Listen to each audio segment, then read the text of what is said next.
I tell people that and they were like, "You mean it was 400 a month?" I'm like, "No, no, no. The car was $400." It was a 23-year-old Toyota Corolla. It was the seatbelt had entirely frayed, which was, in hindsight, very unsafe, but the seatbelt had completely frayed through, so it literally did not have a driver's side seatbelt, and the body of the car had rusted through so much that, like, when it snowed inside the vehicle. So, yeah, it was a 23-year-old Toyota Corolla with, like, I don't know, close to 300,000 miles on it. Let's see, and whenever it would break down, I had a neighbor who was a mechanic, and so I would, like, make him food in exchange for him, like, fixing the car. That's amazing. Yeah. So, like, I did things like that. There were times I always, like, brought my lunch to work, but if there was ever a time that I forgot, I wouldn't just, like, spend, 10 or $12 on lunch the way that people do these days.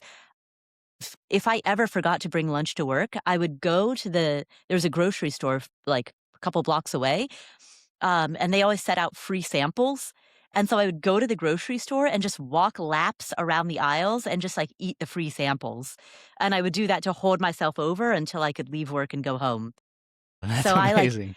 never ate out, just, like, never ate out, never I mean, and at the time, like, DoorDash, Uber Eats, like, that wasn't a thing, Mm, you know? yeah.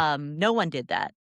Where did this mentality and this mindset come from? I mean, at a young age, was it all driven by the idea that you wanted to go travel abroad, or were you always had this frugal kind of mindset where you wanted to save and invest? Yeah, I think I grew up watching my parents be really frugal. So we were immigrants. My parents came to the United States when they were around 40.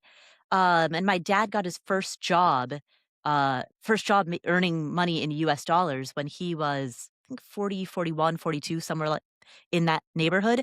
And so they just got a late start. In the world of finance, you always hear start investing early, start investing in your 20s because uh, that's how you get compounding interest to work for you.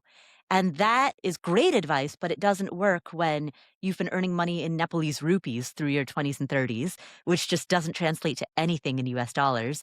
And then suddenly you're in your 40s and you're starting from scratch. And in your 40s, you're doing all of these things, these like rituals of adulthood that other people tend to do in their late teens or early 20s. Like in your 40s, you're buying your first car, you're renting your first apartment, you're getting your first job with a salary and benefits, right? And so my parents, because they had that late start in terms of their arrival in the US, they had to be very, very frugal.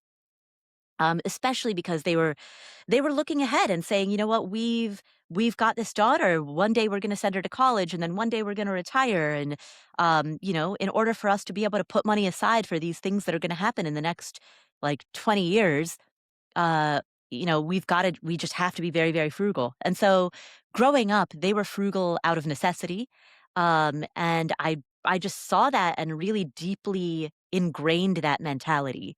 Um, in fact, later in my life, it actually became, there's always a shadow side to everything. And later in my life, there were elements of that that I had to actually overcome because I had really deeply internalized a scarcity mindset.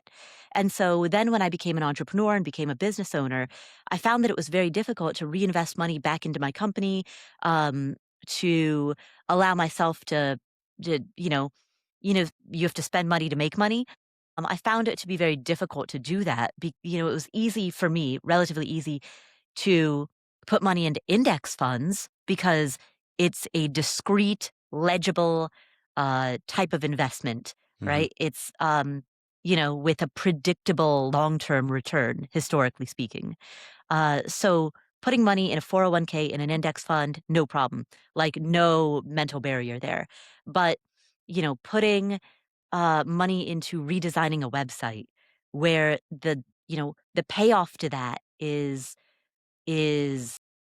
I don't even know how to calculate that. Like, Yeah.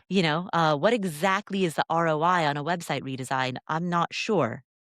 And when the returns are so amorphous and so intangible, which has to be the case when you're building a business, it took years for me to get comfortable with that. So I don't want to present the idea that um, deeply internalizing a frugal mindset is quote unquote good in all situations, because the same thing, there's that expression, what got you here won't get you there.